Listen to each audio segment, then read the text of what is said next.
You accept it. Therefore, you don't do what you need to do to come out of it because you're sitting there blaming God for you going through it in the first place.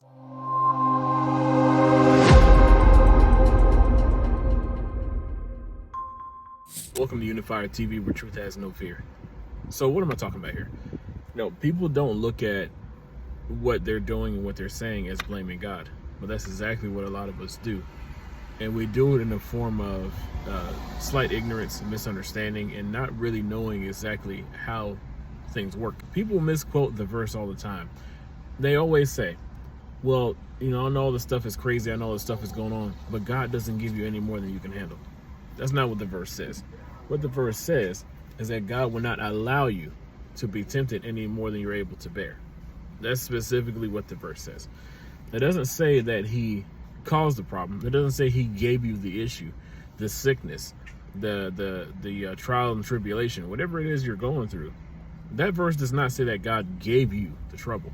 It says that when you are going through the trouble, he will not allow you to suffer longer than you're able to bear. And if anything, that should give you confidence that whatever you're going through, God knows that you can handle it. But how do you handle it? You handle it through him. So why would he's not our government.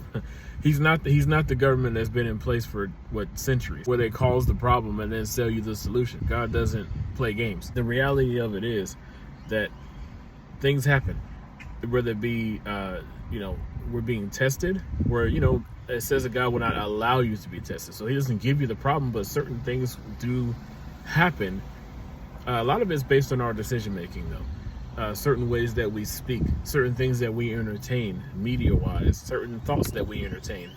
So there's a lot of ways that we allow the devil to mess with us in our life.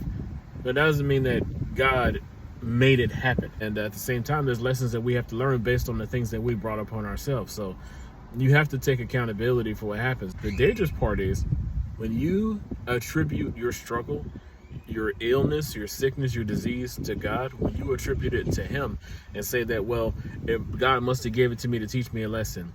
This must be part of my journey. This must be part of my path. God's not giving me any more than I can handle. When you blame God for your struggle, your disease, your sickness, everything you're going through, you become complacent and you accept whatever illness, sickness, trial and tribulation comes your way. You accept it, therefore you don't do what you need to do to come out of it because you're sitting there blaming God for you going through it in the first place. We don't realize that we do this, but people do it all the time. And like I said, people misquote that verse on the daily because they think that it means that God gave them the problem. If you feel like God gave you the problem, you are going to continue to get sicker.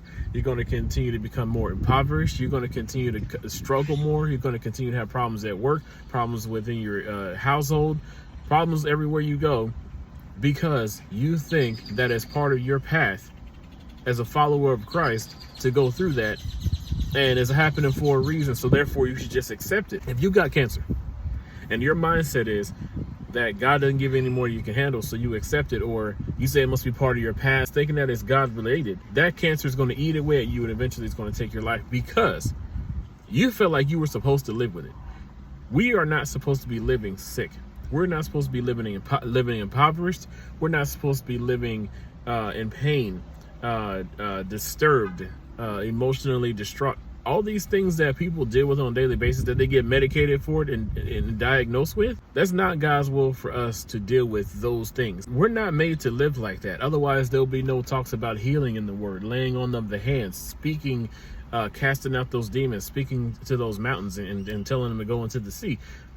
There'll be no reason for God to talk about those things, and we're supposed to just accept whatever comes our way. Because the things that are attacking you, you do not have to deal with.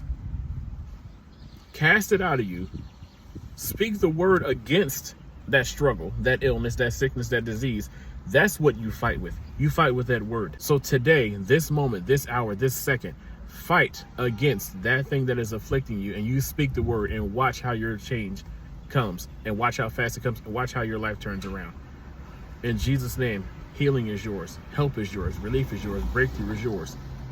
Go get it.